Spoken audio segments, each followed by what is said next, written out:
أعوذ بالله من الشيطان الرجيم بسم الله الرحمن الرحيم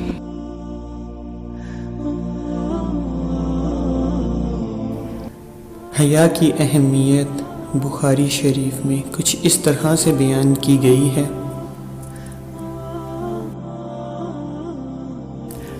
نبی کریم صلی اللہ علیہ وآلہ وسلم ایک انصاری شخص کے پاس سے گزرے، اس حال میں کہ وہ اپنے بھائی سے کہہ رہے تھے کہ تم اتنی شرم کیوں کرتے ہو؟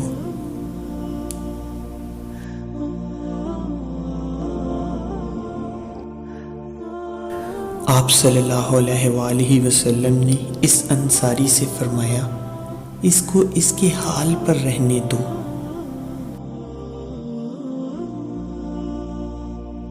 مزید آپ صلی اللہ علیہ وآلہ وسلم نے فرمایا کہ حیا بھی ایمان کا ایک حصہ ہے۔